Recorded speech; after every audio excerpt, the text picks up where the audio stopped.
You're listening to the Undisputed Wrestling Show on the Angry Marks Podcast Network, featuring the Bearded Wonder Zane Paisley, Sign Guy, Drew Skills, and the Morning Star, William Huckabee. The Undisputed Wrestling Show is now. I am one of the hosts. I am the Bearded Wonder Zane Paisley.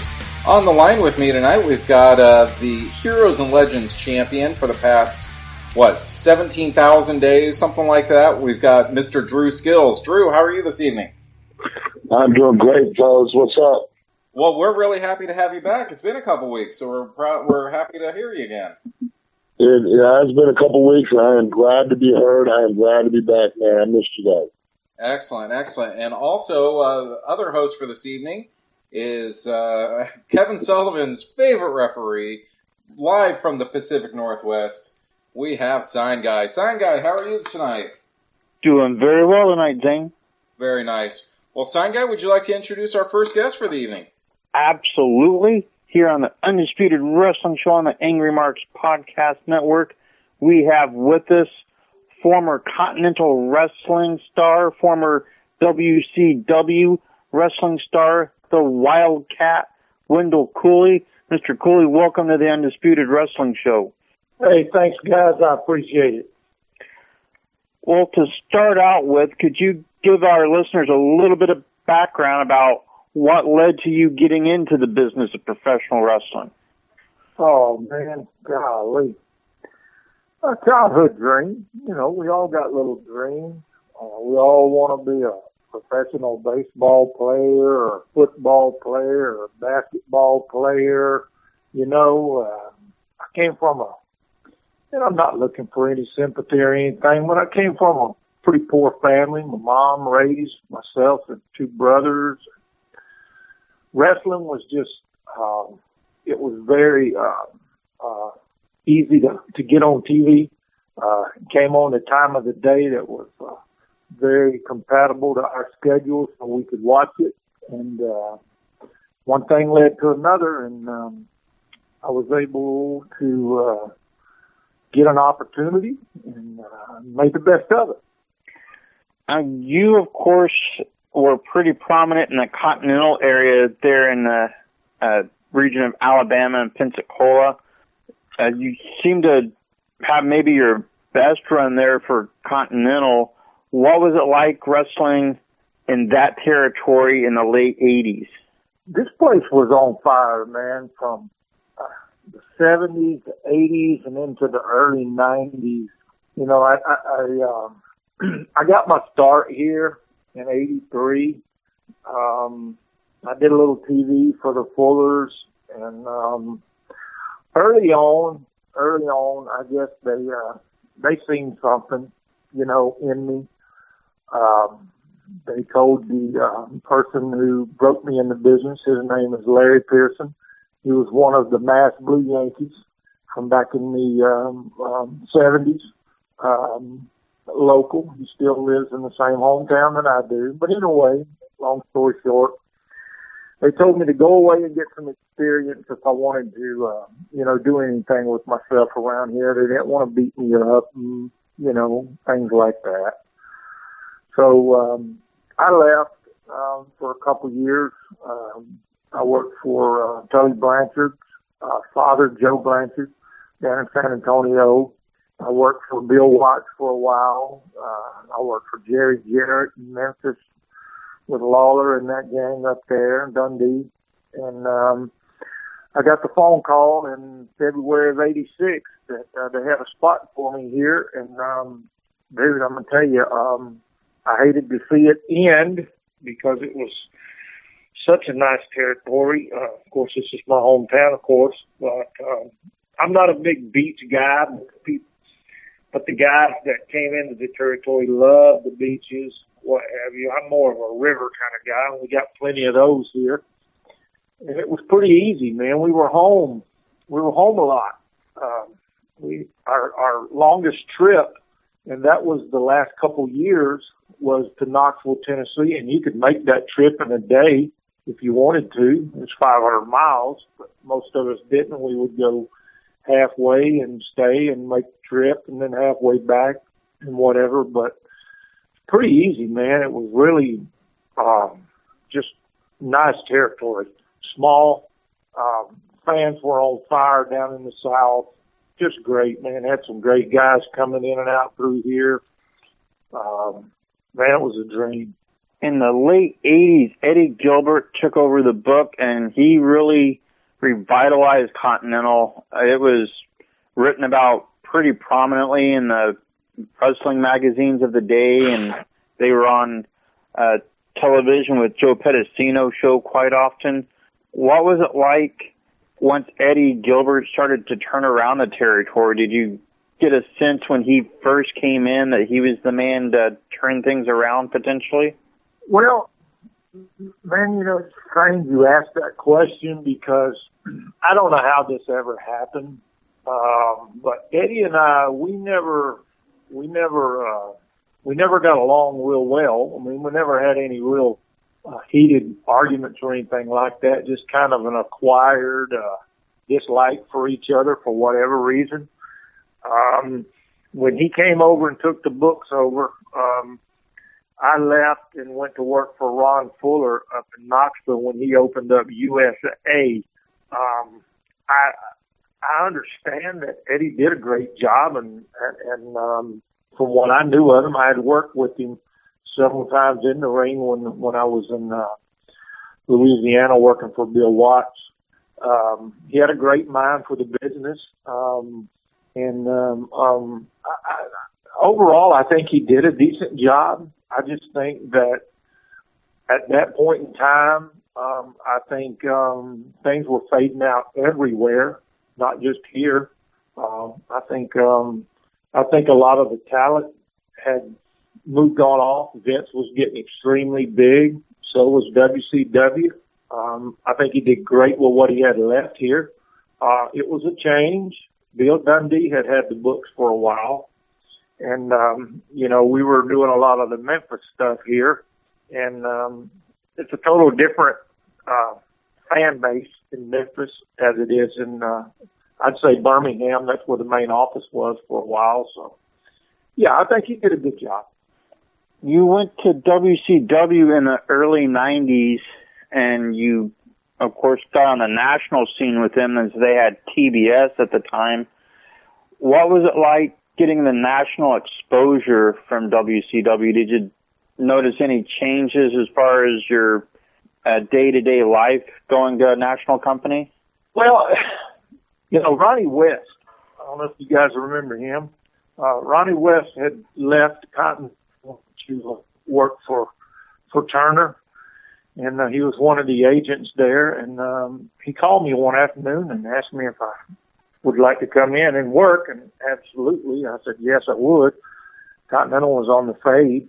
I had left Ron at that time at USA. I think it was in 91. I made the first loop there. We were on the Northeast Loop up through Pennsylvania and New York and all up through that area. And we came back through Atlanta for TV, and I got hurt on the first TV show working with a couple guys that I don't know if you guys may have remembered them, but they were the State Patrol. We were working in a tag match, and I blew my right knee out. I made one more loop, left out and made one more loop, and just excruciating.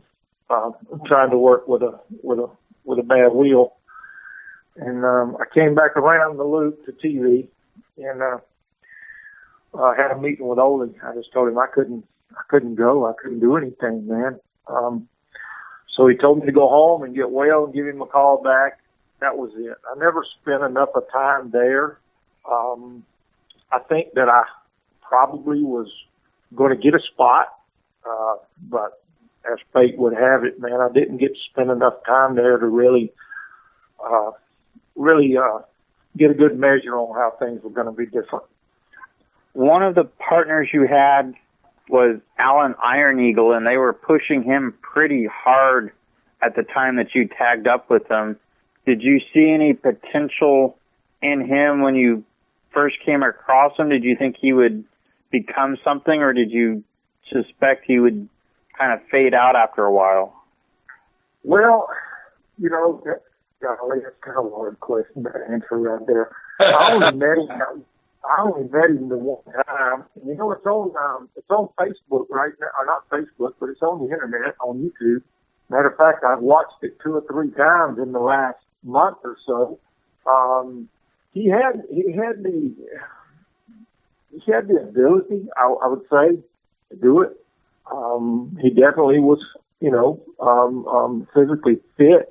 I just think that the wow factor was not there. The polished charisma side at that point in time. Now, of course, there's a lot of guys that made it all the way to the top that had very little charisma. But just in my own opinion, I think he lacked a little of the wow factor there to get the push, because at that time they had Sting in there, they had Luger in there, they had the Steiners, they had everybody that was available to be gotten other than what McMahon had. At the time you joined WCW, were there any talks with the office at the time as far as what they thought your role might be if you wouldn't have gotten hurt? No, because the first loop in was just I came in, made the first TV, and the first house show we did, I worked with Bigelow, Bam Bigelow, and Bigelow put me over, so Kevin Sullivan was one of the agents, and they put me over. We were in a town in Mississippi. I can't remember exactly one of the big towns, markets in Mississippi. They had Bigelow put me over there, and Bigelow was a pretty well established heel at the time. Mid-range in the card to the top. I think that the talk had already probably been out. Kevin had been in Continental for a while, and I'd worked with him on several occasions. I worked with him in Texas on several occasions. I had known Ronnie West for several years, but I never had to sit down and talk to discuss anything because, you know, I got hurt the very next loop. I probably wasn't there 2 weeks before I got hurt, and had that not have happened, you know, who knows what would have happened. Now in WCW, they were undergoing a bit of a change. They had just been purchased about a year before that. Did you have any sense of what the office structure was like then, to know if there was any problems? We hear about a lot of really bad office decisions, and it seemed like a lot of the people very high up didn't really understand the business. For someone like yourself, did you get that sense, or were you kind of guarded from that in the position you had with the company? Well, I mean, I don't know if I was guarded from it, but just from my point of view and my opinion, I mean, Ole Anderson was booking, and Ole had a good track record. He had booked for Crockett for quite a while and several other places, very well established. Kevin Sullivan, of course, was one of the agents at the time. There was a couple others in there. I just can't recall them right now, but I had a pretty well sense that everything was pretty well solid. You know, things were going good at that point in time. So, no, I didn't catch any vibes of any riff in the front office. Well, at this time, I'm going to pass the interview over to the bearded wonder himself, Zane Paisley. Well, this is the End of Wrestling Show on the Angry Marks Podcast Network. We've got on with us Wildcat Wendell Cooley. Mr. Cooley, thank you so much for coming on with us. Now, you spent a portion of your career in Puerto Rico. What was the difference working the crowds in Puerto Rico versus the southern United States? See. Well, I was a heel down in Puerto Rico, which was strange to me. I had never been a heel to that point. We did a small little deal in Continental, and it really just didn't it didn't go over at all. We did a little turn there, and it lasted about 3 weeks. We knew right then that we had made a mistake. It just wasn't going to work. Was that when you stud stable there? Yeah. That, I mean, the angle that we had planned was good, man. It just didn't work. People just weren't going to buy it. And I'm not taking nothing away from anybody, man. We just had no one else to jump in and fill that spot at the time. You know what I mean? It was kind of like went over like a lead balloon, for lack of words. But anyway, in Puerto Rico, man, that place was, it was extremely easy to work. The people, they loved it. They ate it, slept it, drank it. It was phenomenal for reactions with the people. But they loved their local people. And if you weren't a local and you were a baby-faced man, it was easy to get over there, man. Heels, you know, in over here in the States, man, you have a lot of people a lot of heels that have their cheering sections and their fan base and whatever. It's very few and far between in Puerto Rico from what I witnessed and discovered when I was over there for probably 8 or 9 months. Carlos Colon over there was a god, okay? No one was going to get over Carlos Colon in Puerto Rico as a single. The only way you're going to make it over there and get over to that extent is in a tag team.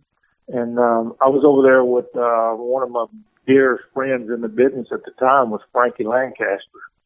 And we had a great run, man. I got burnt out on that place really quick. Man, I'm a Southern boy. You know, I love to be on the river. I love to be hunting. I love to be fishing and playing golf. And, you know, things that you can just walk out of your house and drive down the road and go do. And over there, man, I'm just way out of my element. You know, like I said earlier, I'm not a beach kind of guy. I didn't really care to lay out on the beach all day long. And you could only stay in the gym so long. You know, I was really bored over there. Now, did they set you up in an apartment and give you a car while you were over there for the 9 months, or were you just kind of secluded by yourself? Oh, no. They hooked us up, man. We had transportation. We had a place to live. Everything was good, man. They took good care of us. They put us on a guarantee over there. We didn't go over there not knowing anything. We knew everything before we left to go over there. And they took very good care of us.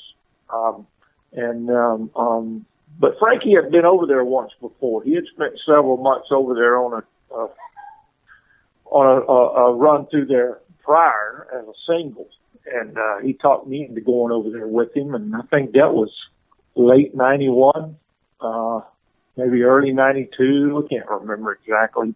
It was after the WCW run and after I got healthy again. So as a heel over there, we've heard stories about fans chucking batteries at wrestlers and stuff like that. Did you have anything happen to you like that over in Puerto Rico? Dude, let me tell you something about those Puerto Rican people. Their favorite pastime is either basketball or baseball, okay? And when they throw something, they don't miss. And they do not miss. They throw anything that they can get in their hands and get inside that arena. On 2 particular occasions, the first occasion we were inside in an arena. I don't remember the town, but you had to walk out of a tunnel, and above you, the people were above you.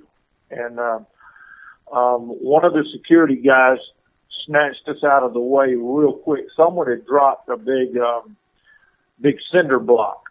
Oh, my. Tried to drop it on top. Oh, yeah, tried to drop it on top of us, and he caught it soon enough and got us out of the way.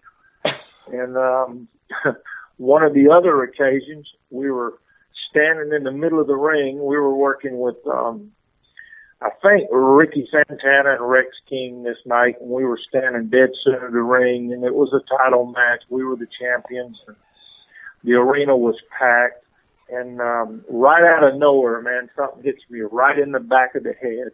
And Frankie looked at me and said, "Don't you rub it." Dude, it hurt so freaking bad. The blood was coming down my freaking neck, and I wanted to rub that thing so bad.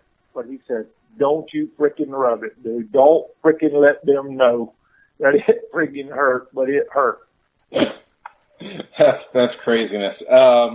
So over your career, you've had memorable matches versus Adrian Street and Dutch Mantell, and your tag team matches. Who were some of your favorite guys that you worked either in a partnership with or against? Well, I was kind of fortunate, man, over the years. I got to work with a lot of different people. I got to work with some of the old timers, some of the newer guys, and whatever. When I was in San Antonio, and I'll just go through a list of a few of them. I don't know if a lot of people remember Maniac Mark Lewin. He was one of the first real big name guys that I worked with. He'd been all over WTBS when Crockett had the territory there in Charlotte, and they were on Atlanta TV. He had came in, and I worked with him in San Antonio. Worked, of course, Bruiser Bob Sweethand. When I went to Louisiana to work for Bill Watt, I got to work with Jake Roberts, Jake the Snake, Ted DiBiase, Ric Flair over there a couple times. Worked with Kamala. And when I left there and went to Memphis, I got to work with Dutch a lot there for the first time, and Bill Dundee. And when I got into Continental again, then I got to work the whole loop with Flair for the title. But a couple of my most memorable was probably Harley Race. I worked with him in St. Louis, which is his hometown. Oh, wow. And, yeah, I mean, that was one of my most memorable. And I got to work with Nick Bockwinkel, the late, great Nick Bockwinkel, in Knoxville, Tennessee, in front of a sold-out arena for the AWA heavyweight title. That is amazing. That's very proud. You should be very proud of those achievements. I just have one more question before I pass it over to Drew Skills. Tell us Okay. Tell us what the similarities and or differences are between wrestling in front of a crowd and performing music in front of a crowd. Well, the thing about wrestling is, man, they're watching a lot of things that are going on at one time, okay? And your fears of messing up is not really there because in their mind you're in a fight anyway, so nothing is supposed to look real pretty.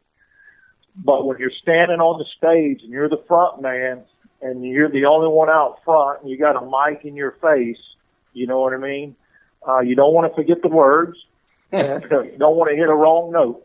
Yeah, there's a huge difference. I tell you, man, I would rather stand in front of a crowd and wrestle any day than I would stand in front of a crowd and sing because if you mess up there, everybody knows it. So you're saying being a country music star is harder than being a pro wrestler? Absolutely. Absolutely.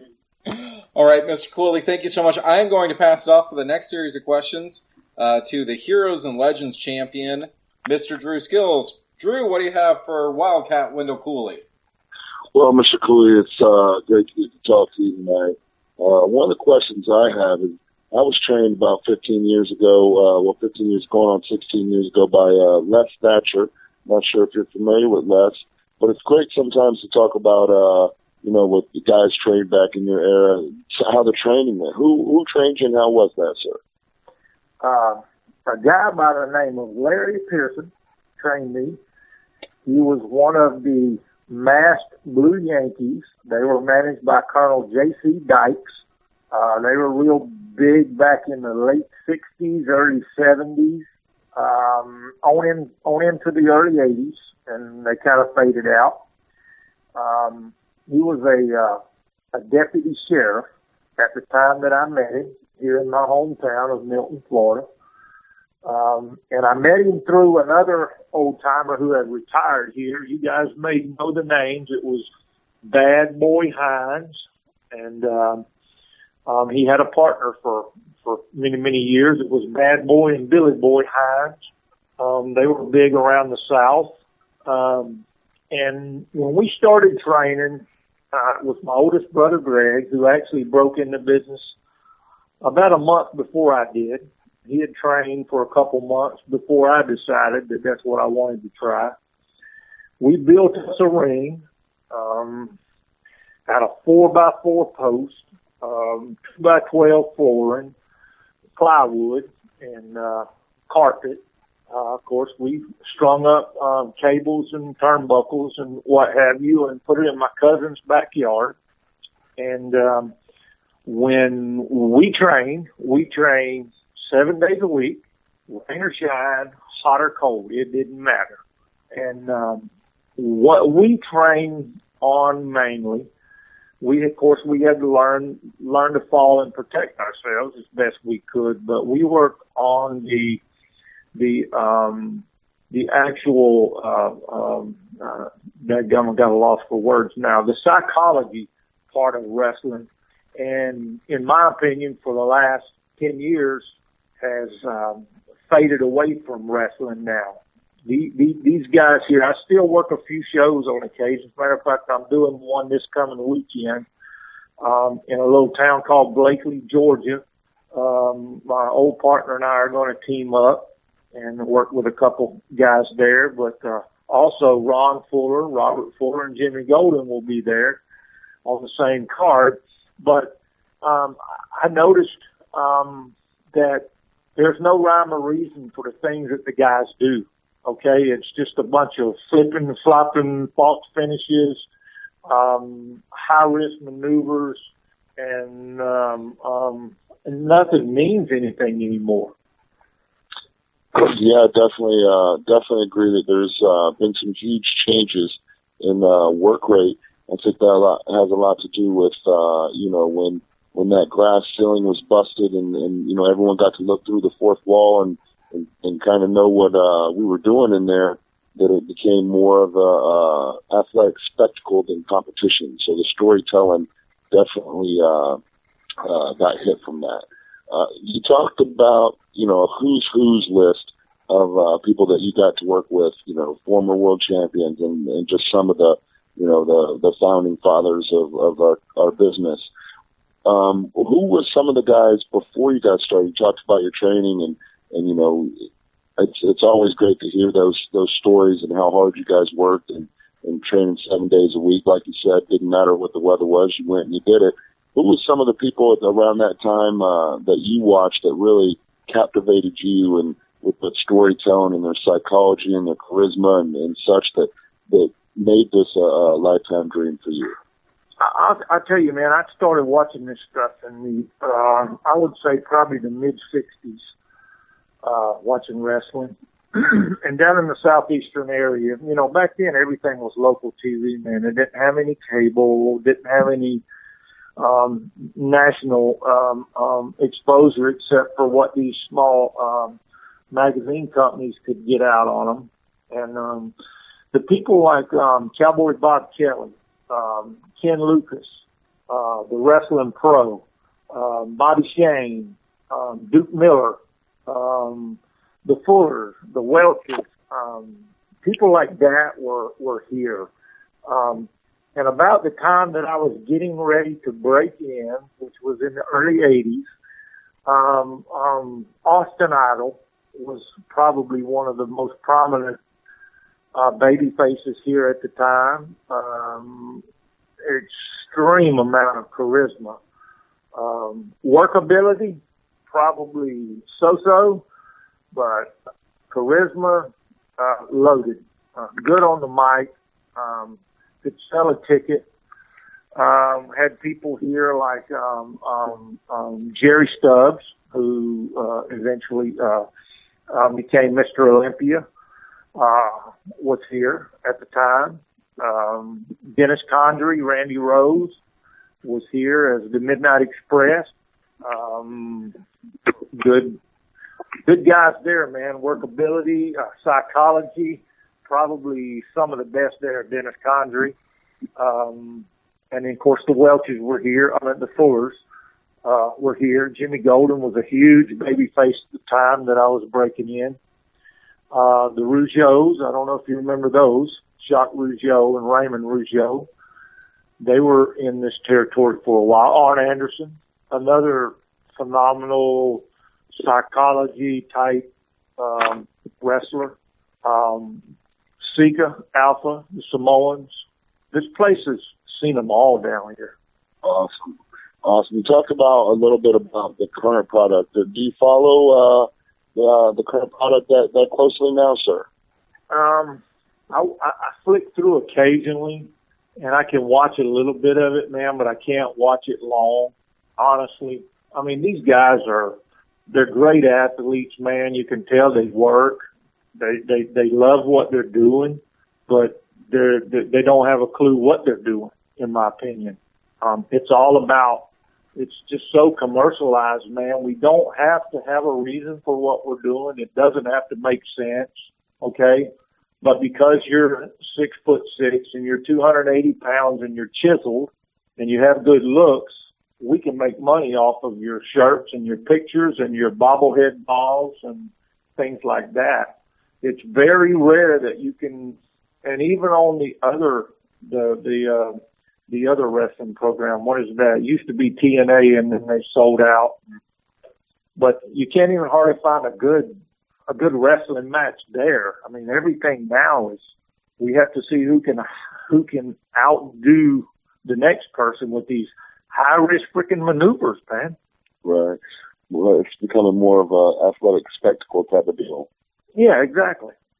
What do you think, if any, is there a chance? Because, in talking about that, obviously, it's become more of a entertainment. Vince doesn't like the term pro wrestling. It's sports entertainment to him. Is there any way back, NXT, I'm not sure if you're aware of that, they're more of a traditional based. Is there any way back to the old school pro wrestling, in your opinion? I think there could be, but it would have to be when Vince McMahon gives it up,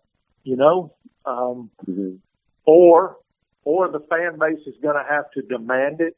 They're going to have to quit turning out by the hundreds of thousands and paying these ungodly prices for these pay-per-views. Otherwise, I really don't know, man. I think there's a possibility, but I think it's very slim.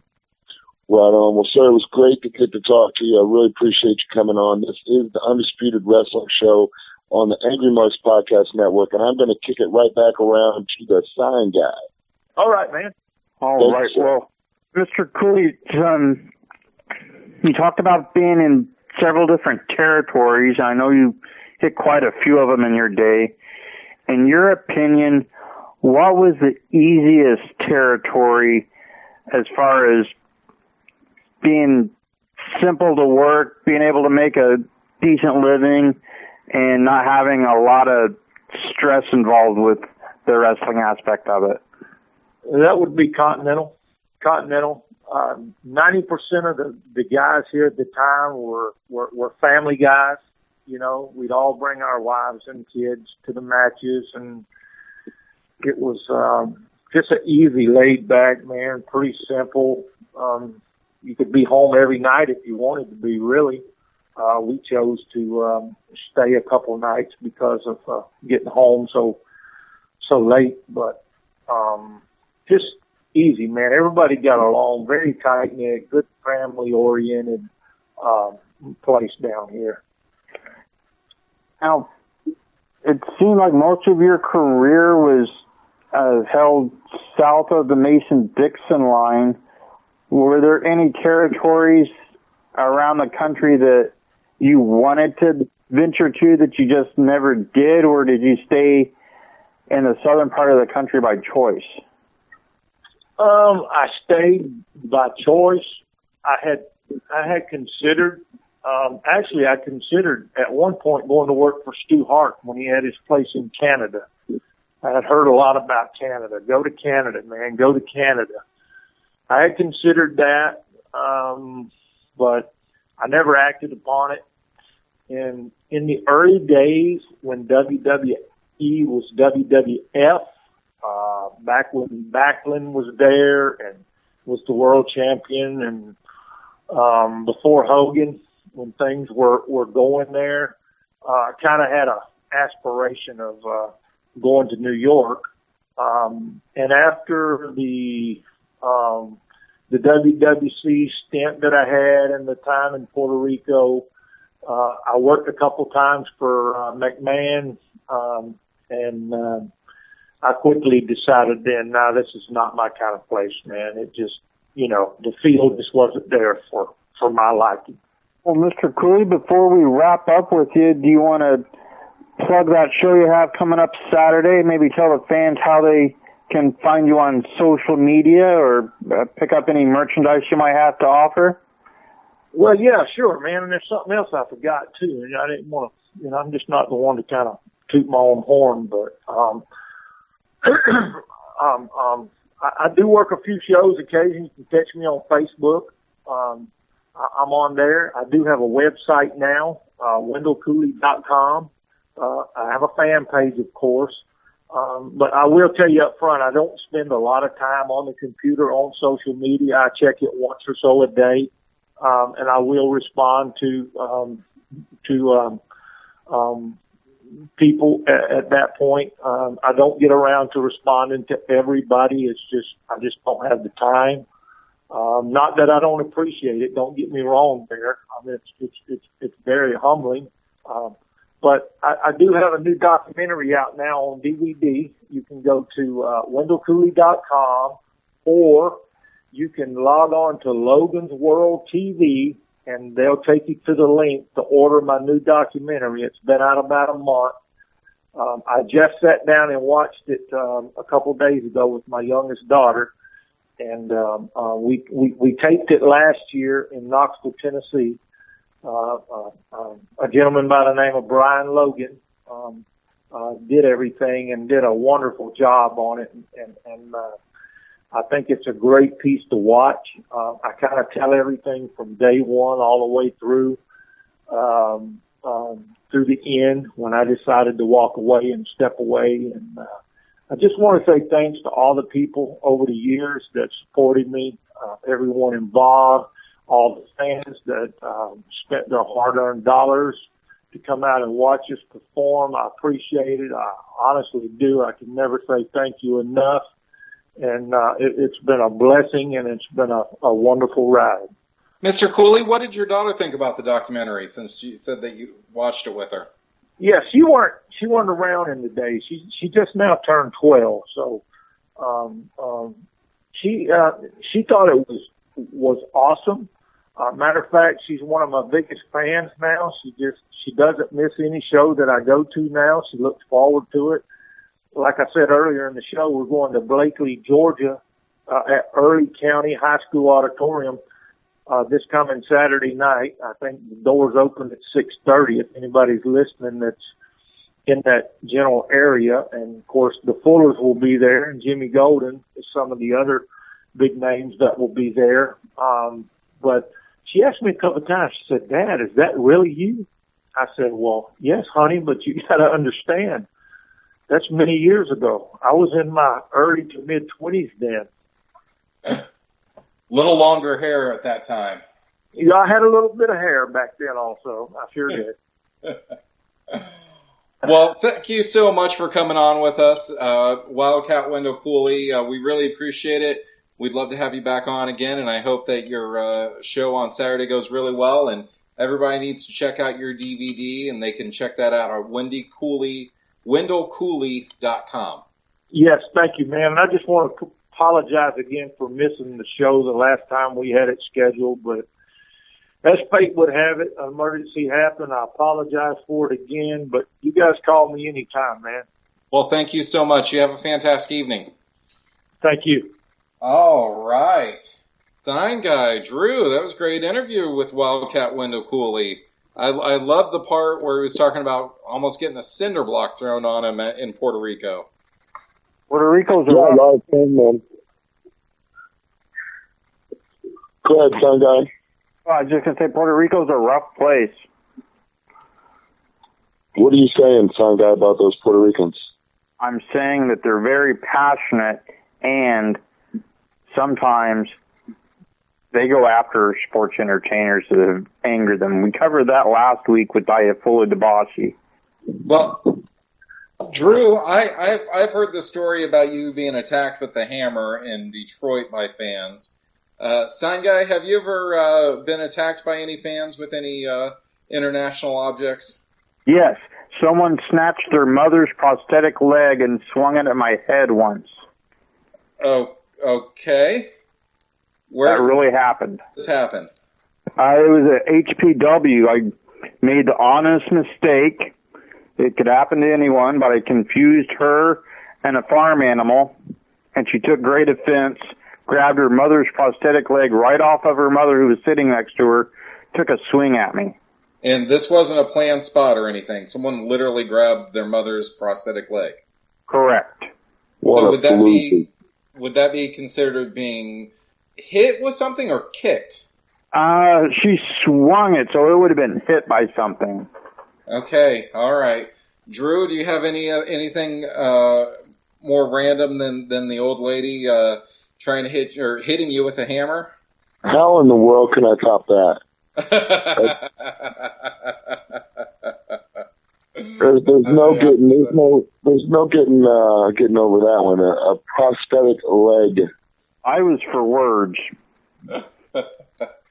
All right, so Drew, I've gotten Sign Guy onto the Stranger Things phenomenon. He's watched the first episode. Have you seen any episodes of Stranger Things yet on Netflix? I have not. I've heard about it. Obviously, my love of shows, my favorite show on television right now is on hiatus. They had their season finale, and so I've heard, there's all these different posts about what you can do while you're waiting on Game of Thrones to come back and the different shows that you should watch, and that one's came up several times. So I'm really leaning towards checking it out, but I have not yet watched it. Okay, well, let me give our listeners and you a little synopsis before we discuss it. Hopefully we'll have a chance to discuss it maybe next week if everybody's on board. It is on Netflix. Each episode is around 45 to 50 minutes, so it's not a huge time commitment. There are only 8 episodes. It takes place in a fictional town of Hawkins, Indiana, and it's set in 1983. If our listeners are fans of 80s horror movies, 80s sci-fi, it's a real throwback to that, but not in a cheesy way. I thought it was a really well done show, edge of your seat, a little bit scary, sometimes a lot scary. Just a really cool, different show, not something that you see every day. And I've always been a huge Winona Ryder fan. She's in it. She does okay, but the stars of the show are these 3 boys that are best friends, and they play Dungeons and Dragons. Then they run into a mysterious girl that has 11 tattooed on her arm. So just a really cool show. I encourage everybody to check that out. Maybe we can have some undisputed Stranger Things talk in the coming weeks.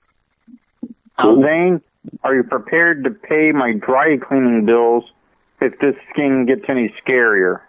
No, I am not. You're going to have to lay a rubber sheet down on the bed before you go to bed tonight. I probably will, because that was terrifying. That was just creepy, except for the part that I don't want to say because it would ruin it for Drew. But it was like a highlight for me. The whole series, there's only 8 episodes that go by really quickly.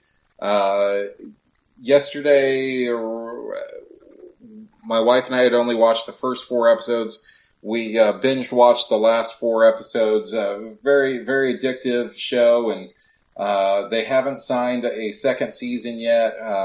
The story wraps up, but there's, I've heard the writers and directors have said that they want to do a sequel to it. So not necessarily a continuation of the same story, but something similar. So, I don't know. I highly encourage everybody to check it out.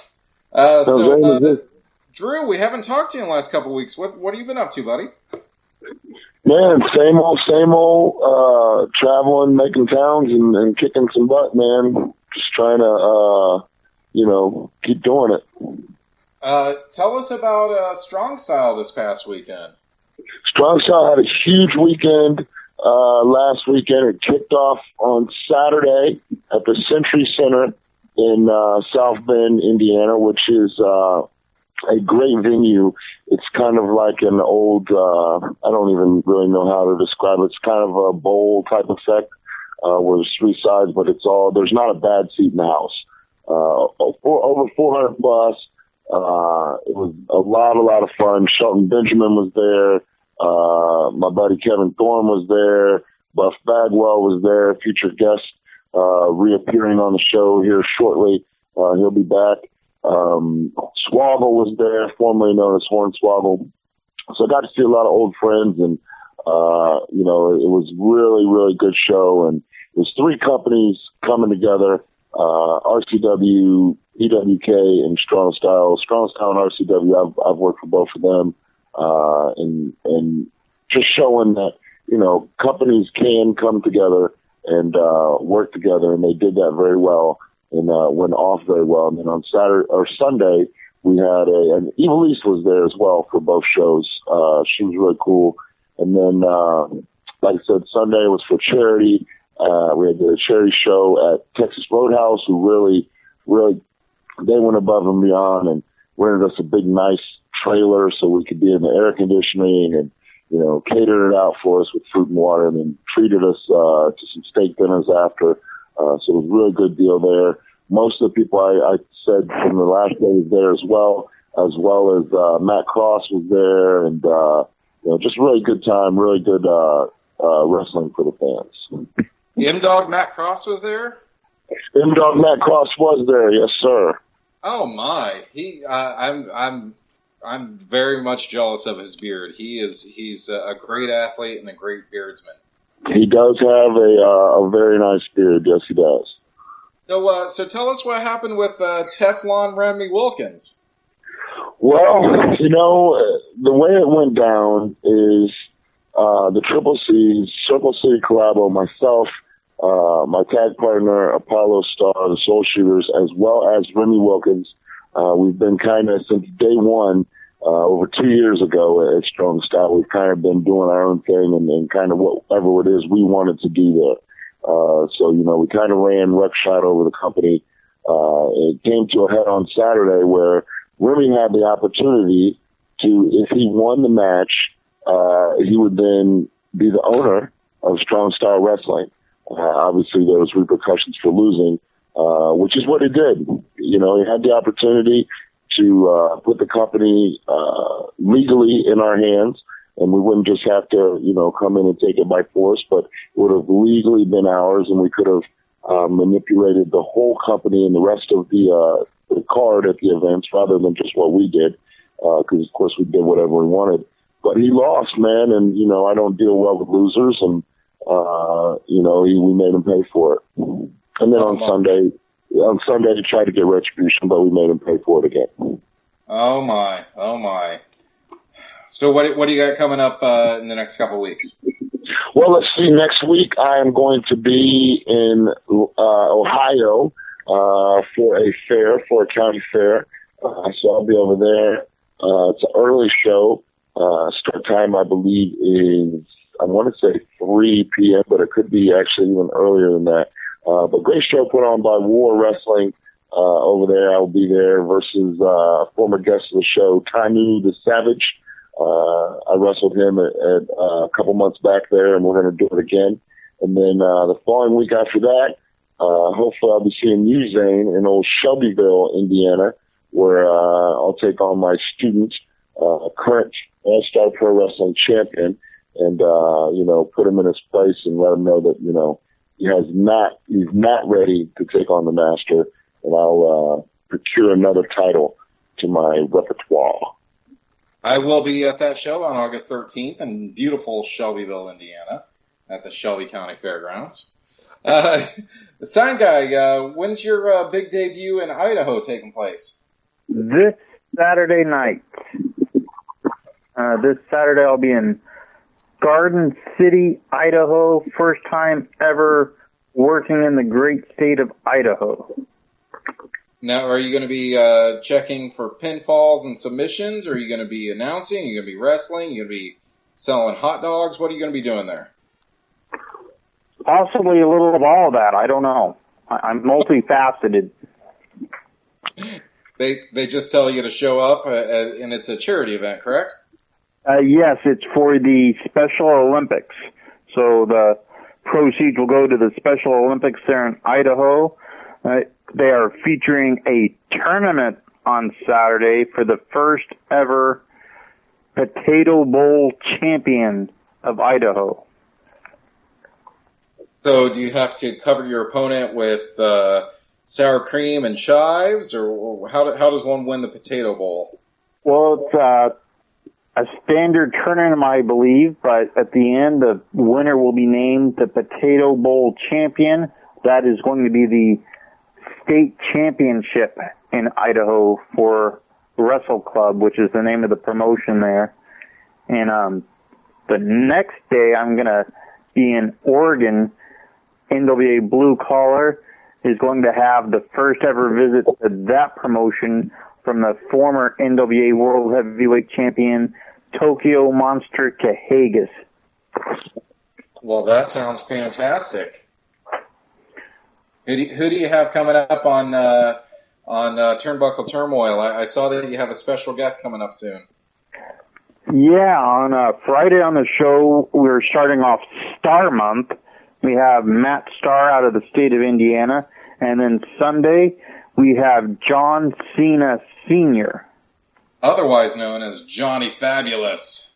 Absolutely. He wanted to come on as John Cena Sr., but we'll be talking about his days as Johnny Fabulous, of course. But that's what we have going on. Looking very forward to hearing from John Cena Sr.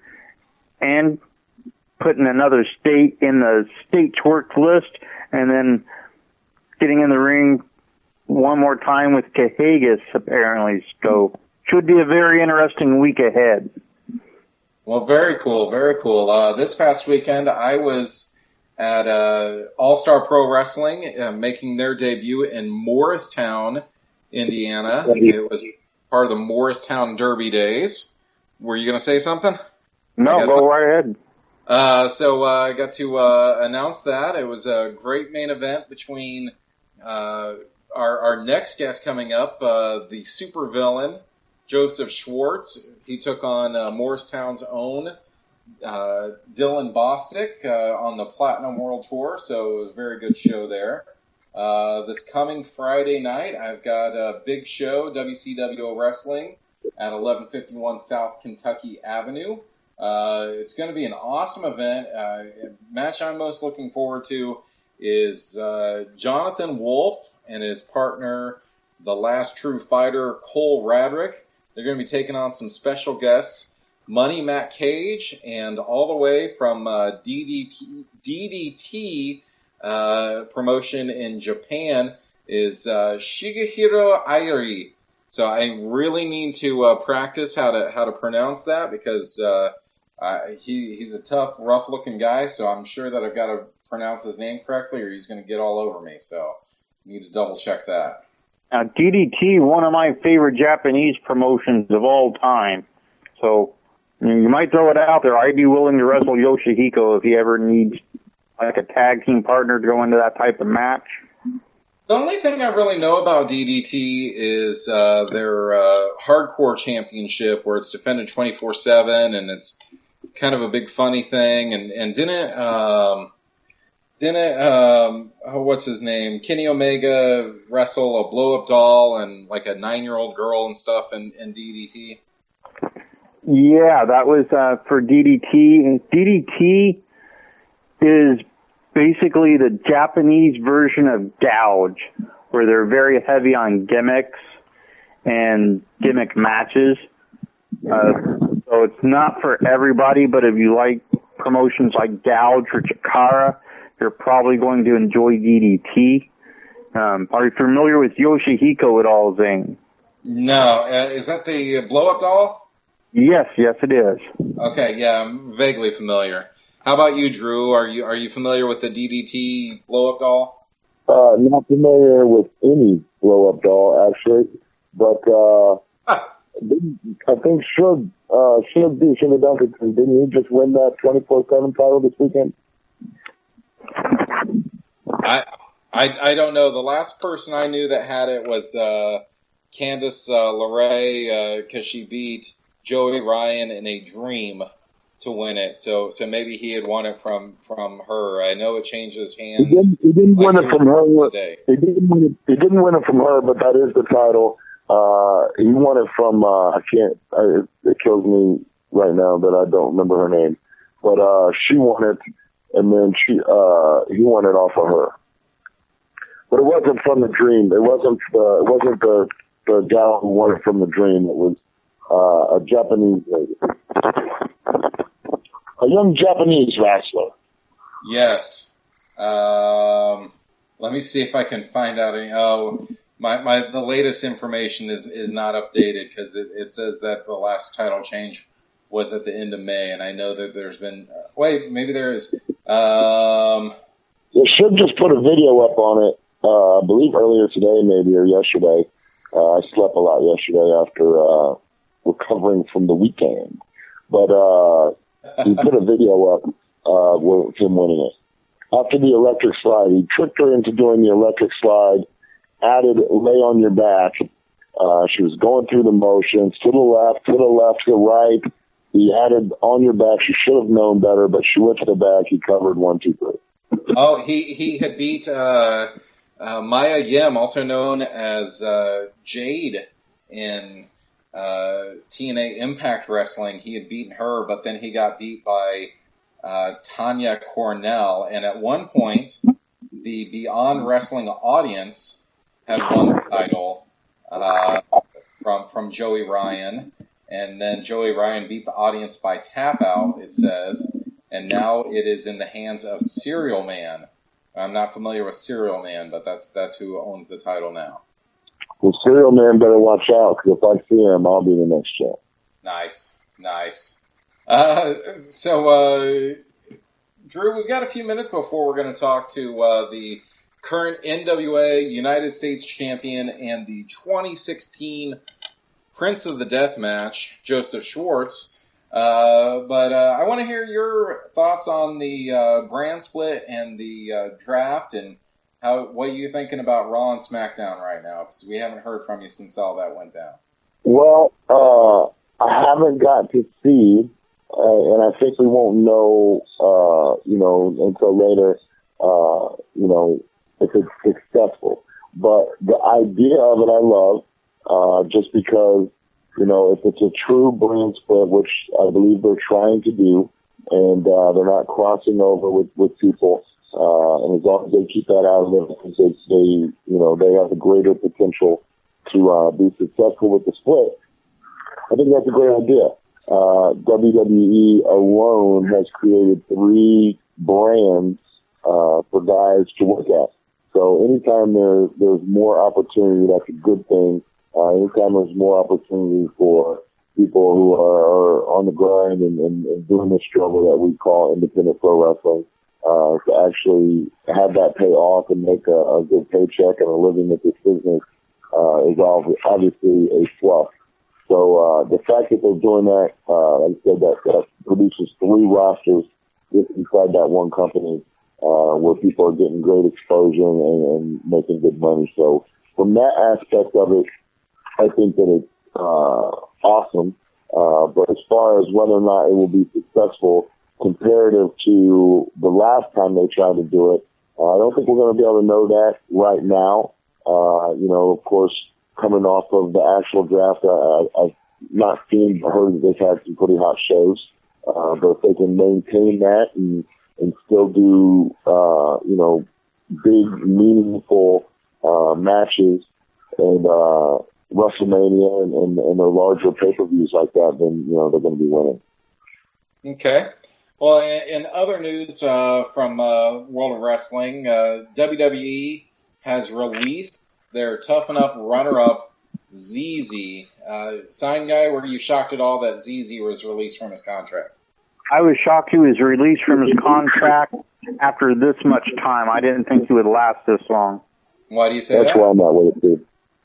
I don't think that he ever had the conditioning or the actual desire to be in the business, so I didn't think he was going to be able to take the type of conditioning drills that they did at NXT. I didn't think he'd be able to last very long without getting hurt or just physically saying that he had enough of it and leaving on his own. So I'm surprised he lasted, about a year?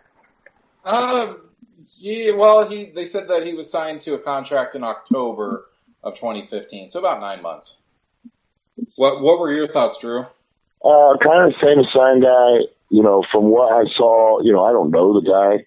I'm going only off of what I saw from the Tough Enough show and from what I saw from Breaking Ground and from, some buddies and some acquaintances that know him. Obviously, I've done a couple shows with Billy Gunn and a few other people that were familiar with him. And it kind of shocked me, that they spent that type of investment even on, going forward without making him or having him, do some work on his own first. That's the thing. If an independent pro wrestler is in the type of shape that ZZ was in, but they saw promise in him, it would be go away, get in shape, get some cardio, and come back and we'll try again and we'll see where you're at. But because of his little fame that he had, his 15 seconds of fame on Tough Enough, the guy got a bigger opportunity than I believe he should have in this business. And again, who am I to say, Grady got an opportunity, that's awesome, but there's guys out there on the grind, guys out there that are struggling, guys that have more, they weren't just looking for a job and wandered across a buddy that knew somebody else and ended up on a freaking reality TV show. So, he should be happy that he got as far as he got, and that's kind of how I feel about it. Well, you brought up an interesting point. I'm wondering why they spent so much time and money to sign him and to attempt to train him, and then during the reality series they just buried him the entire time. Both reality series that he was on, it was weird. Oni Lorcan, who's in NXT, and he used to be called Biff Busick on the independent scene, tweeted out this: ZZ is hands down the very worst competitor I've ever been in a ring with. Yes, even worse than Mojo Rawley. So I thought that was pretty interesting that a contracted performer would say that about one of his colleagues, I guess. So that was kind of interesting. Next question for our panel before we get with Joseph Schwartz here on the Undisputed Wrestling Show on Angry Marks Podcast Network. By the way, you can check us out at AngryMarks.com/podcasts, where you can check out all the awesome podcasts that are on the Angry Marks Podcast Network. You can also check out the Undisputed Wrestling Show at theundisputedwrestlingshow.weebly.com. You can check out all of our past guests and our upcoming guests. I listen to our show on iTunes through the podcast app, and I search keyword Angry Marks, all one word, and I hit the little subscribe button, and I can have all my awesome Angry Marks shows downloaded right to my phone. Drew, how do you listen to it? I'm an Android guy, so I listen to it through my Double Pod app, which is through the Google Play Store.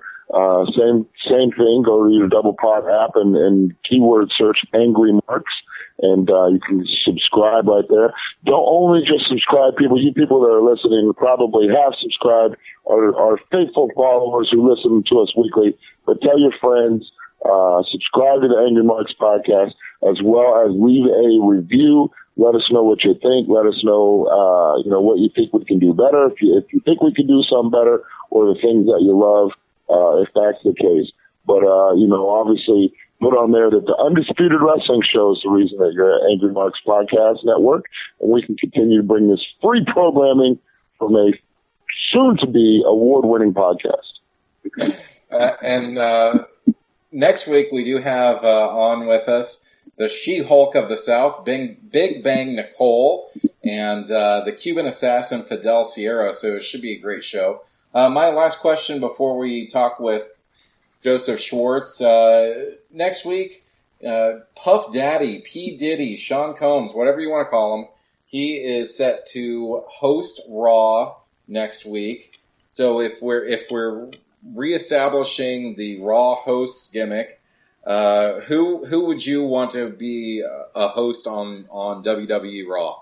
So I'll start with Sign Guy. Sign Guy, who would you like to host Raw if you had the opportunity?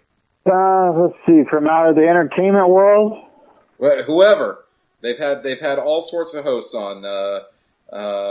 Neil Armstrong was a host, and I wouldn't consider him or not Neil Armstrong, but Buzz Aldrin was a host, so I wouldn't consider him an entertainer. So you can choose whoever you'd like. Then I'd say myself. Well, that is. I wouldn't mind the payday. Who would you like to see in as the second host then? All right. I would go with. I think an interesting choice for that would be.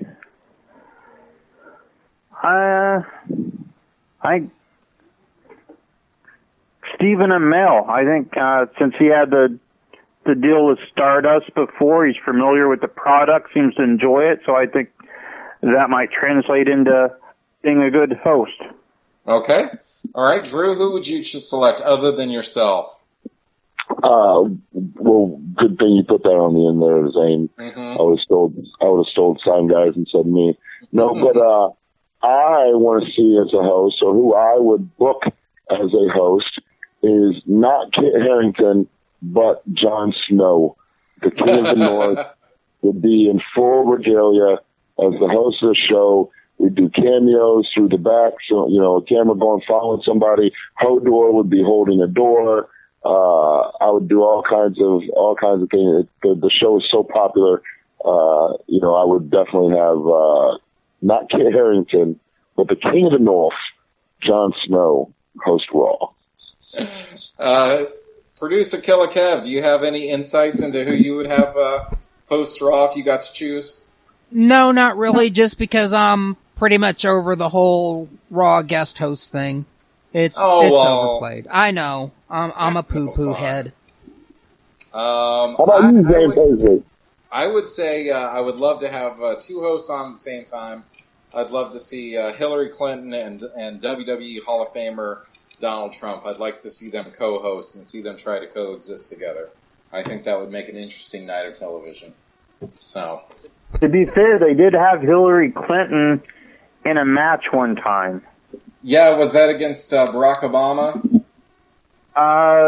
Yes, it was. And they've also had Donald Trump.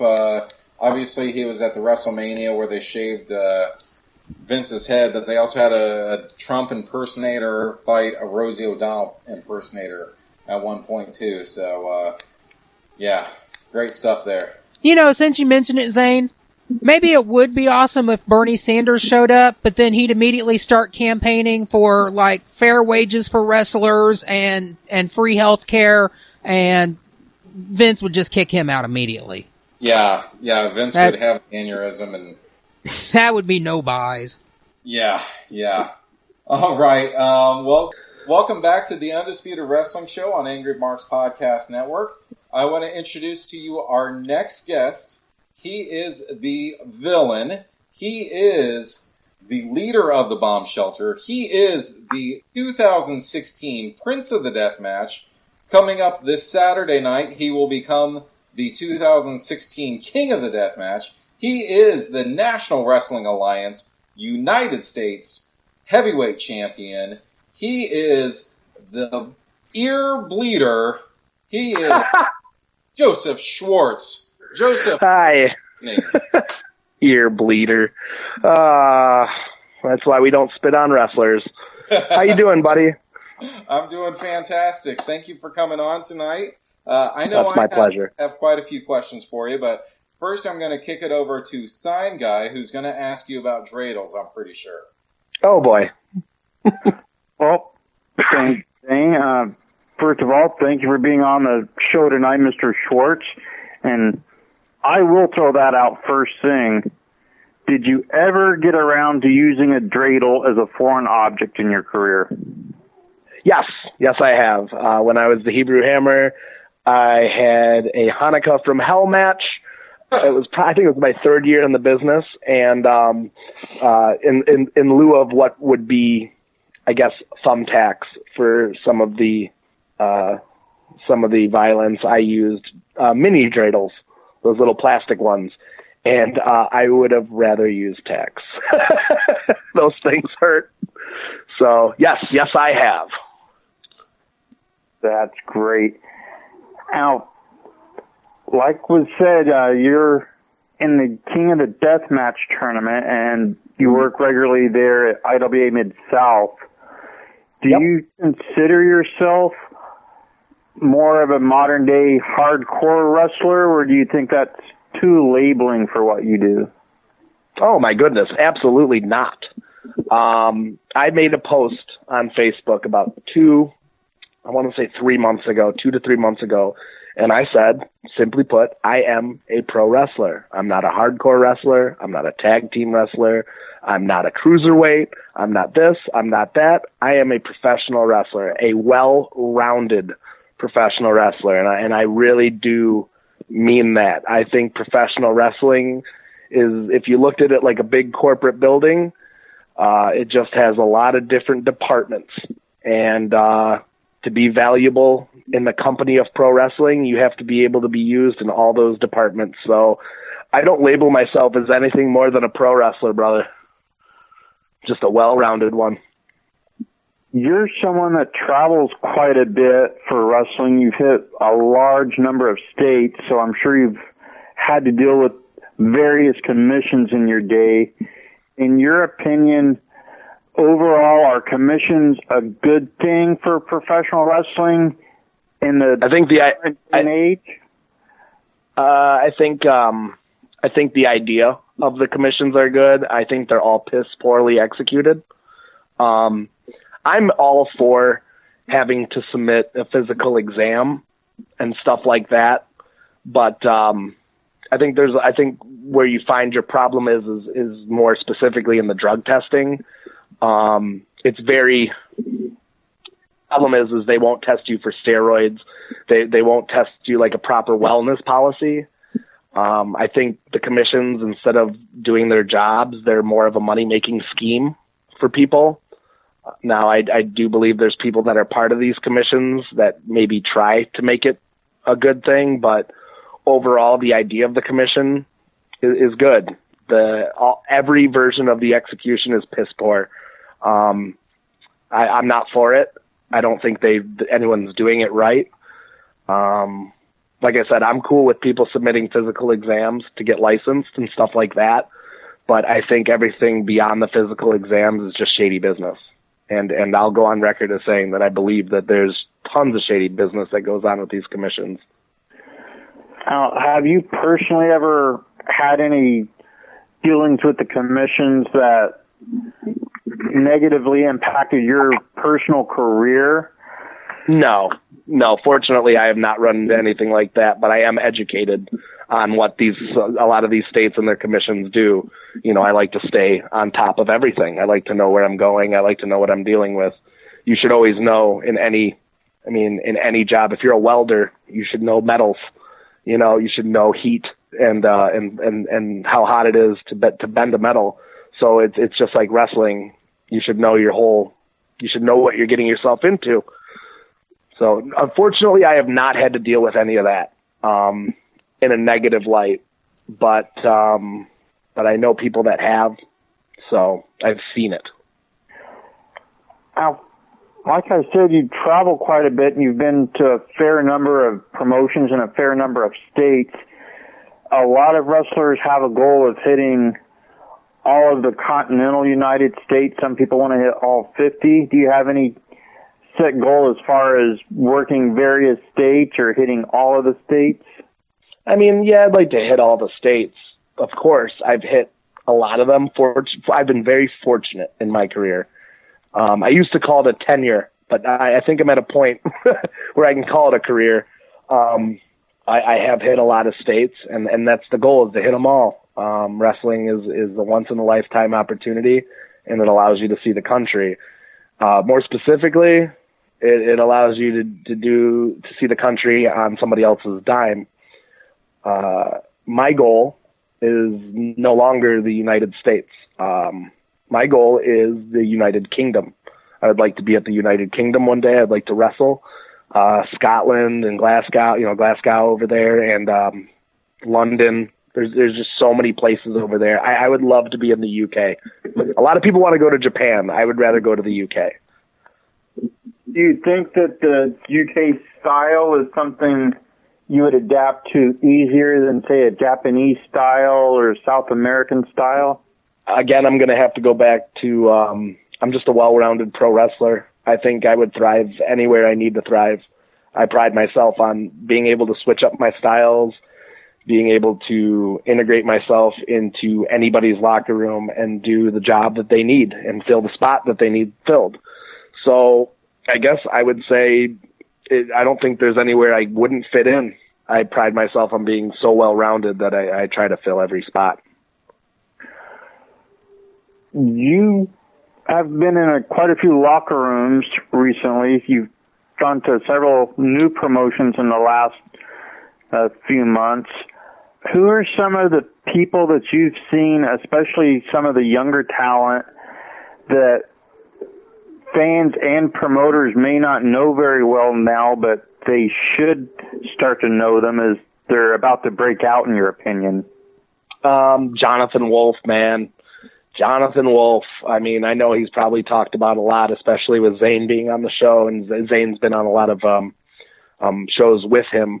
So that's one guy that I would keep your eye on that guy. You've got guys like Cole Radrick. Cole Radrick is coming into his own, and I would say probably by the end of the year, everybody will know who he is. And there's a guy that not a lot of people bring up that's friends with them that I believe deserves a huge mention. And I think he's going to break out. I think next year especially, you're going to really see this kid. Sean Kemp, he's the son of TJ Kemp. I think next year especially is going to be his year. He's already doing well for himself, but everyone praises Jonathan and Cole, and they're great, and I praise them too. But I think there's a dark horse in that Sean Kemp fellow from Indianapolis, Indiana. So I would keep your eye on him. In fact, I think he's going to be making his way down to IWA hopefully in the next couple months. Again, the problem is that they're young, so they have other priorities in life, which I'm all for. Going to school, and I have 2 college degrees myself. So, you're going to see these kids really start to break out, and I'm really excited for what's going to be happening in the independent scene. And just a brief mention, they're not young, but I don't think they're as known as they should be. You've got guys in Wisconsin, they're named Joey the Jet Avalon. You've got Gorgeous Jordy Lee, Brock Hall. Those are 3 guys right there that I would absolutely keep your eyes on. I believe Joey Avalon works for Global Force.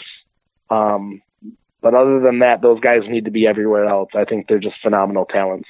And I would share a ring with them any day of the week. All right. Well, at this point, I'm going to pass you over to the bearded wonder himself, Zane Paisley. Well, once again, Joseph Schwartz, thank you for coming on tonight. You've got a big match this Thursday where it's you and your tag team partner Zodiac as the Bomb Shelter taking on the Brotherhood at IWA Mid-South. What's going on with that match? The Brotherhood is a new tag team that came in from, I believe they're originally out of Ohio Valley Wrestling. I hate to say it, very talented kids.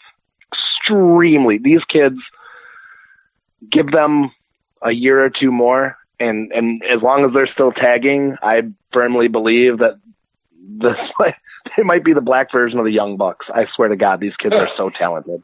They're talented. They're so good. Now, they're not Bomb Shelter good, because I'm Bomb Shelter, so they will have their work cut out for them. But Brother Reed and, oh my God, Mickey Muscles, the Brotherhood, and we will be taking them on, and we had a hell of a match. The main event last week was the Hooligans reuniting against Matt Cage, Jonathan Wolf, and Cole Radrick, and I firmly believe that as the tag match that went on before them, and they did a good job, but from what I saw, what I did, and from what the fans saw, and from what the fans have said to me all week, I think between us and the Brotherhood and Ray Waddell and Teddy King, we stole the show. So these kids are very good, and this match is going to be very good. So if you've never been to an IWA event, if you haven't been in a while, if you like tag team wrestling, if you're looking to see what kind of momentum I'm building going into King of the Death matches, I mean, that's the match to watch. Well, tell us more about the Bomb Shelter. The members included yourself, obviously, Zodiac, and Thunder Kitty. Is there anyone else that's in the member of the Bomb Shelter? Thunder Kitty is no longer a member of the Bomb Shelter. She didn't cut the mustard. Oh my! Yeah, too much pandering, too much lovey-dovey with the fans. We don't play those games. We have one eye, and it's the prize. So we decided that she wasn't working out, so we unceremoniously let her go, as you can see on Smart Mark Video, IWA Go West Young Man. You can see how we took care of that. And we introduced a new member in the Amazing Maria, because she's the most hated woman in wrestling, and that's exactly what we needed. So the Bomb Shelter includes me, Zodiac, and the Amazing Maria. And now I know he hasn't been mentioned in a while, and I know that nothing has been said, but if you think the debut of number 42 is something we forgot, you're very wrong, because we will be debuting 42 before the end of this year. It could be next week. It could be at King. I am not telling anybody when we're debuting 42, but he will be there at a big show. Well, speaking of big shows, this coming Saturday, you've got the big show at the Pride Bar and Lounge in New Albany, Indiana. It is the King of the Death Matches 2016. The match that you're involved in, that at least at the start, will be CZW legend DJ Hyde, former IWA... That's cute. You called him a legend. Former IWA You cannot buy your way into legendary status. You have to earn it. Former IWA Mid-South World Heavyweight Champion Reed Bentley, yourself, and Devin Moore. Devin Moore is a CZW legend. I'll give him the CZW legend plug. He's been around forever. What can the fans expect from that match? Violence, man. Utter violence. I mean, this is the creme de la creme when it comes to deathmatch tournaments. I know a lot of people have their Tournament of Death or the Southern Slaughter, but consistently, year after year, with the exception of, I believe, the 3-year hiatus that IWA took, this is the deathmatch tournament to be in. This is the absolute best tournament that anybody is going to put on. This is the number one tournament people want to be in. This is how you get your name noticed. I plan on dominating this tournament with extreme prejudice. I've been in the ring with Reed Bentley, so I know what to expect. I've been in the ring with Devin Moore, and oddly, funny story, 4 years ago, I beat Devin Moore in a singles match in Detroit. So I have a win over Devin Moore. Devin Moore doesn't have one over me. So I have that going in. And then I have DJ Hyde, and I hate DJ Hyde, and Reed hates DJ Hyde, and Devin hates DJ Hyde. So I'm not worried about DJ Hyde, because I've seen what he can do, and I've seen what I can do, and I've seen what the other guys in the ring can do, and we're going to put him out of his misery before he even gets any steam going in his engine. The thing is, he's walking into our house, and he's been less than respectful for many, many, many, many, many, many years to us IWA guys. And if you think we don't know that, and you think we haven't been harboring that hate, he's going to be fucking mistaken. It's going to be bad. It's going to be very, very bad. I'm going to be involved in the most violent first-round match that we have. It's 4 corners of pain. I believe it's carpet insulation or wall insulation with fiberglass. It's thumbtacks, fish hooks on the ropes, glass, and mouse traps. Well, that sounds very wild. Very much looking forward to that match. I definitely have some more questions for you, but before I get to those, I'm going to pass it over to the Heroes and Legends champion, Mr. Drew Skills. Drew, what do you have for Drew Schwartz? Hi, Drew. What's up, Schwartzy? How you doing, brother? I'm good, man. How are you? I'm not bad, man. Not bad. Awesome, man. Well, it's good to have you on the show tonight. You talk about, the tenure. You talk about the career. You've been doing this for quite some time now. Tell us a little bit about how you got started. I know we have a mutual friend, a stablemate of yours, my tag team partner, Apollo Star, went through the Rage Dojo as well. Tell us a little bit about that. Well, before the Rage Dojo, I actually met, and he's in King of the Death matches, little plug, old-timer Jeff King. I was a nightclub manager, and I wanted to put on a wrestling-themed event. And I met up with Jeff King, who was going to rent me a wrestling ring, and he had asked me if I'd ever want to be a wrestler. And I said, absolutely. I've always wanted to be a wrestler, but where the hell do you go train for that? And he said, well, I know a guy. The guy's name was Frankie the Face. So next thing I know, I'm setting up a ring in the middle of a field with the sun beaming down every day with Frankie the Face and old-timer Jeff King, and we're training. And about a year and a half into that training, I moved to Detroit, and I was picked up there by American Kickboxer. We were at the House of Truth, but Truth was letting Kickboxer kind of train some of the kids for a while. I guess he had some other things going on in his life, so Kickboxer took over, which was fortunate for me because I was able to be trained at the Rage Dojo. It wasn't alongside Apollo Star and Drake Younger and Scotty Vortex, but it was thereafter.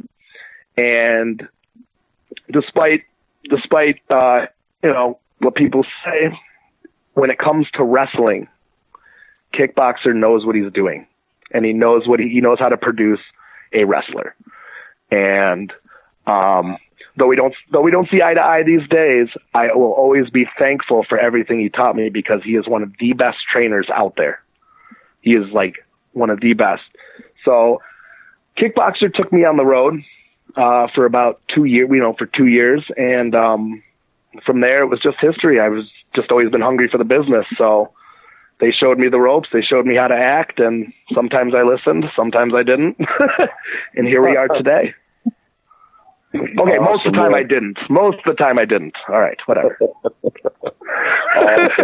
Well, when I first met you, bro, you were in a little tag team. You were doing the Jew gimmick and the Gosher Club. Yes, the Gosher Club, and now you're doing Bomb Shelter. I know, just like everyone in the business strives to be a good pro wrestler, but you've done quite a bit of tags. What do you enjoy personally more, the tag team scene or the single scene?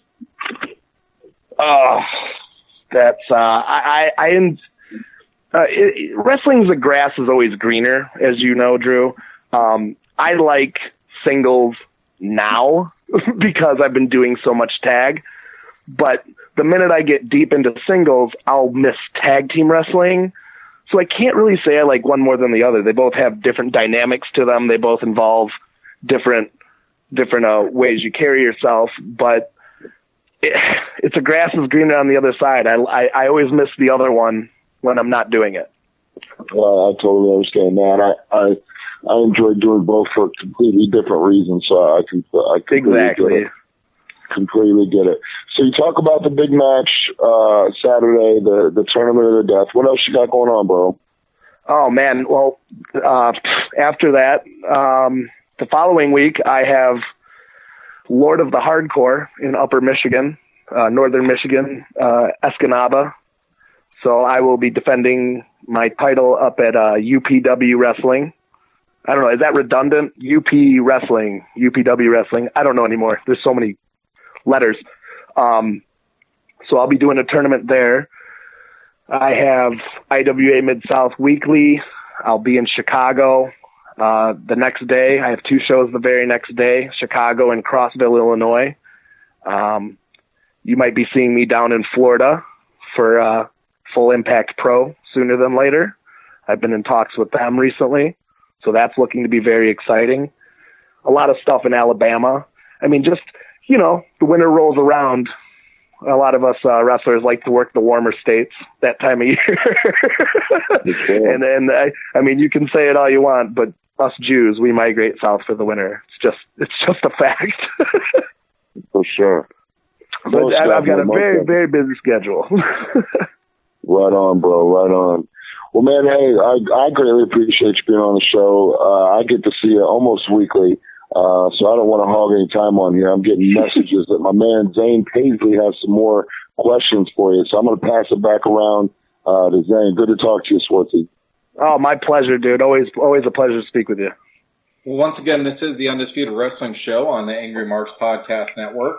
You can check us out at theundisputedwrestlingshow.weebly.com. We have on with us the 2016 Prince of the Deathmatch, Joseph Schwartz. Joseph, you and I have had conversations, and you've posted about things on your social media pages.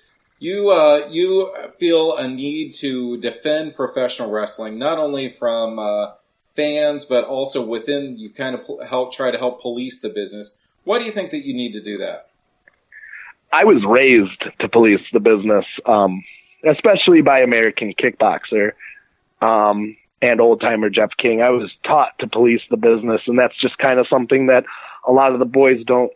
When you're not brought in properly and when you're not trained properly, you know, you don't know what you're doing, and it tends to ruin our craft, and it ruins shows. And just like anything, you got to make sure everything's going the way it's supposed to go. We have a certain expectation as wrestlers on how we carry ourselves and how certain rules are supposed to be without delving into them and doing something that a lot of people call exposing the business. But I feel the need to, as a wrestler, to defend it because I live by the motto, I will leave wrestling better than I found it, or at least do my best, you know.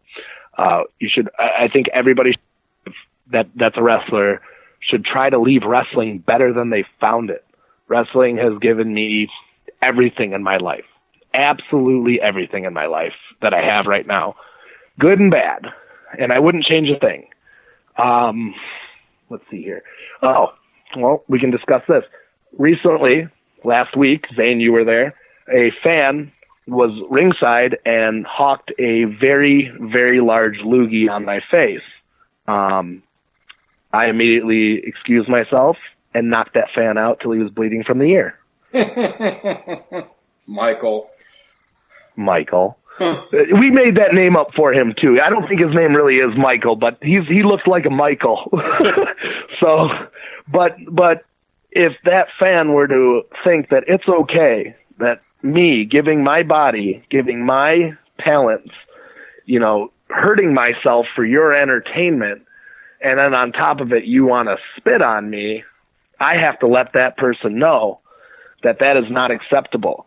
I don't know if there was anybody else in the back that would have handled it the same way. I'm not saying that they wouldn't have. I'm just saying I don't know how anybody else would handle it. It's a heat of the moment thing. I'm sure there was some guys back there that would have done the same thing. But if I don't do something about it, that fan's going to find it acceptable to go to one of those young wrestlers who don't know anything or who are still learning and spit on them. So I had to, you know, I will always stick up for the boys. You can go on YouTube and see me jumping fans that jump the ring. There's videos. I don't know why I seem to always be in this position, but I love this business and I love everything it's given me, and I will defend it to the day I die until the last breath leaves my body. Well, earlier on the episode, we had Wendell Cooley on, and he talked about someone trying to drop a cinder block on his head in Puerto Rico. Sign Guy talked about a fan who grabbed her mother's prosthetic leg and tried to hit him. Drew Skills has been attacked with a hammer. Is there any? No, Drew Skills was attacked by the hammer. No, not the Hebrew.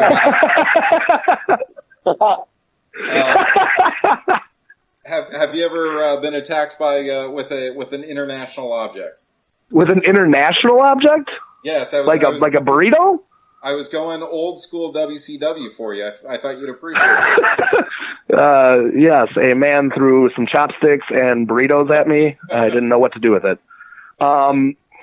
Shit. Yeah, people are throwing things in the ring at me. I guess nothing that really, I mean, just garbage, full drinks of pop and stuff like that. Nothing really like horrible.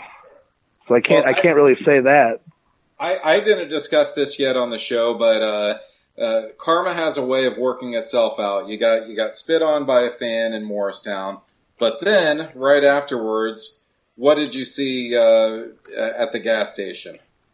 Oh, I saw, and let's be very specific so we can let everyone know how cool this was. I saw the Michael Keaton Batman Returns edition Batmobile with guns. It had guns. They raised and lowered. Karma was truly on my side. Yes. Yeah, not that Val Kilmer shit. You know, not that George Clooney shit. I'm talking about that Michael Keaton shit. Now, let me just go on record and say, Schwartzy, if someone was to have spit in my face, they would be lucky to leave only bleeding from the ear. No one should ever, think anything other than you did what you did was right in the scenario of how you did it. Anyone that says otherwise, they don't know what they're talking about, so I don't want to hear it. If someone spits in your face, it's no longer the show is over and you're getting your ass whooped.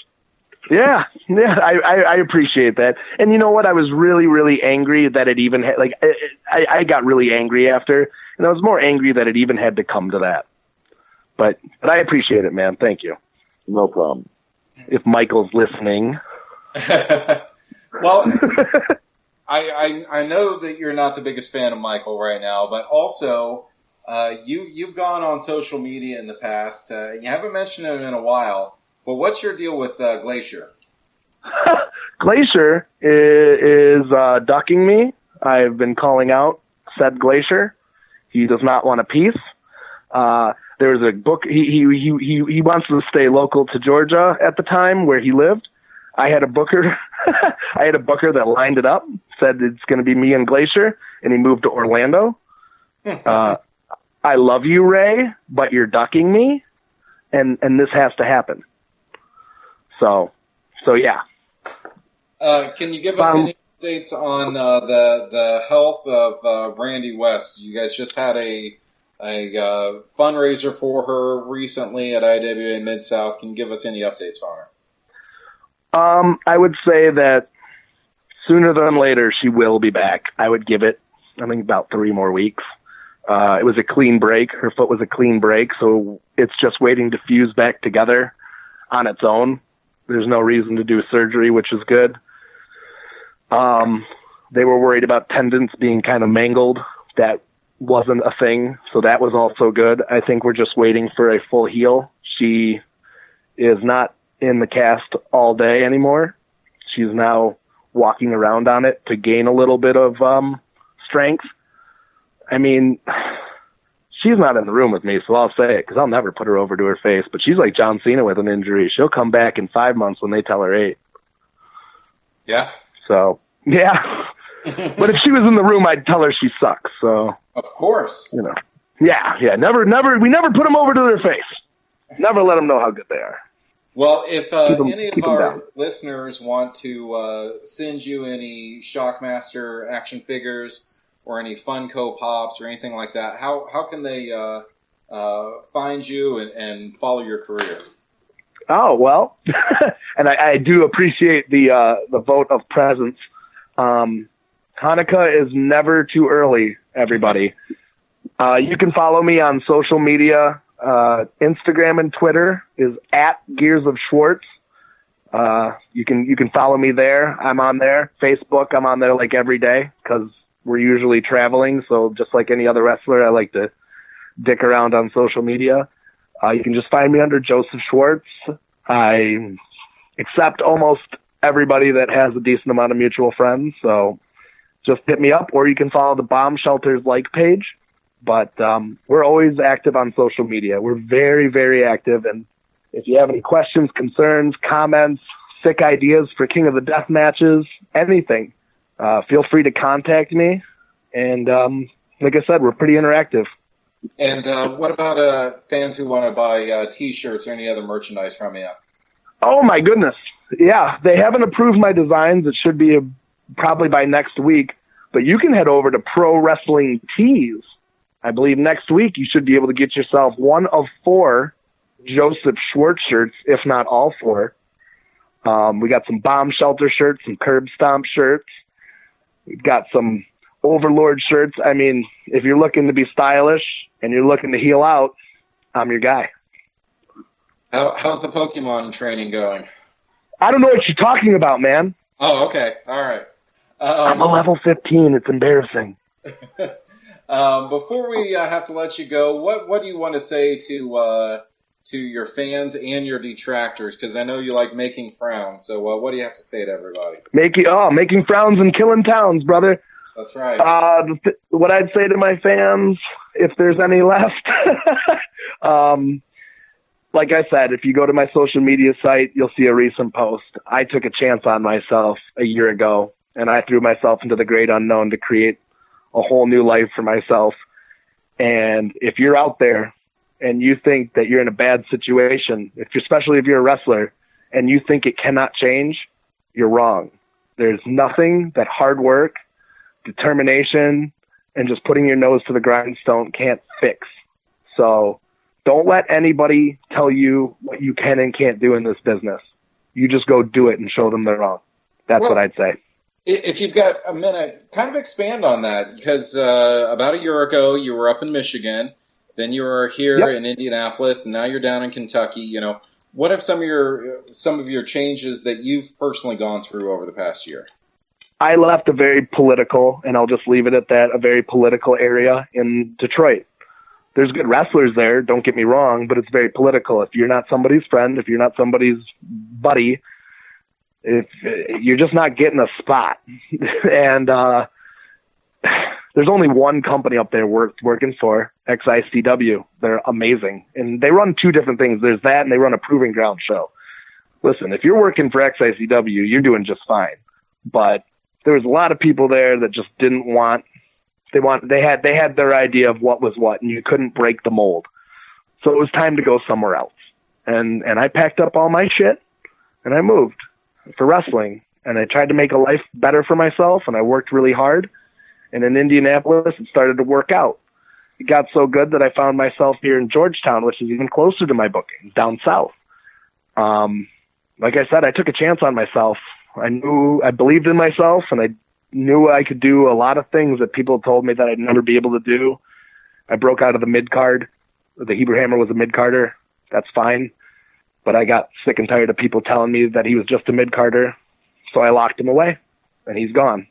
And I created this new persona for myself, this supervillain. And I've never been more happy, and I've never been more successful. And I see nothing but bright things in the future. And I'm telling you, that's why I tell people, take a chance on yourself. You know what you're capable of. Nobody can tell you what you can't do. Awesome. Well, thank you so much, supervillain Joseph Schwartz. Best of luck this week on Thursday in a tag team match at IWA Mid-South, and then on Friday at the King of the Death Matches 2016. I hope that you are the first prince that becomes a king. Best of luck to you, brother. Thank you very much. I hope to bring home the crown for you guys. All right. Thank you. Thank you. All right, Drew, sign guy. That was a pretty good interview with Mr. Schwartz, wouldn't you say? Yeah. Absolutely. What's that, Drew? I said old Schwartzy. Old Schwartzy. Great guy to ride with. Really interesting takes on the business, and nothing but the best of luck to him in his career. He's doing some great things out there, and we want him to continue that. All right, speaking of great things, next week on the show we have the Cuban assassin Fidel Sierra, and we have the She-Hulk of the South, Big Bang Nicole. I wonder if she's got any interaction with the Incredible Hulk down there. On the 16th, we've got the Beer City Bruiser will be joining us from Ring of Honor. And on the 30th, we've got the Viking, the Last Warrior Grey Wolf. And we've got some guy named the Prophet Rick Craig. Should be an interesting show. I haven't heard of that last guy's name. Who's that? You've not heard of who? That last guy you said? Yeah, I don't know. I think our executive producer might have booked him. I'm not positive, though. Gotcha. Yeah. So, remind everybody what you guys have coming up on tap. Drew, what do you got coming up? I have, like I said, I'll be in Ohio for War Wrestling this weekend. I always enjoy going to war. And then the following weekend, I'll be at All-Star Pro Wrestling. You never know when I'll show up on a Friday night at WCWO, so maybe I will see people there. You can always see me every day at Facebook, /Drew Roberson, Twitter, @Drew Skills, and Instagram, Drew Skills 1. And then also check out my Pro Tees store, which should be shortly up there. We're we've been going back and forth in the approval process on some designs, so my store will be up shortly as well. How many shirts do you plan to have up? At first, I have a couple shirts that are still being designed. So issue 1 and issue 2 will be released here shortly as the store goes up, and then hopefully by Heroes and Legends in October, I'll be releasing a couple new designs. Excellent, because I only have issue 1 and issue 2. Somehow I missed out on your old, I think it was a Ringer tee. So if you wanted to re-release that, make sure to save me an extra large, okay? Gotcha, for sure, baby. Okay. Sign Guy, what do you got coming up this weekend? You've got Idaho and Oregon, right? Yeah, I will be making my way to Idaho extremely early in the morning. Excited to be there for my first time, help crown a new Potato Bowl champion, and then the next day, Tokyo Monster Cahagas debuting for NWA Blue Collar. If you're a Cahagas fan, you can also catch him making his return to SCW on Saturday at La Poblanitas in Bremerton. He will be managed by Kevin Sullivan himself on Saturday. Not sure if he's going to bring Kevin on Sunday or not, but there's a possibility. So that's my week pretty much. You the pimp, Idaho. Absolutely, yeah. On Friday, I will be at WCWO at 1151 South Kentucky Avenue in beautiful Indianapolis, Indiana. Should be a fun show. And then on Saturday the 13th, I will be in Shelbyville for All-Star Pro Wrestling, where I will watch Drew Skills take on the All-Star Pro Wrestling heavyweight champion, Clint Poe, Big Country Clint Poe. So it should be a great couple weeks. Thank you guys so much. We look forward to talking with you next week. Have a fantastic week. You too, Zane. Yeah.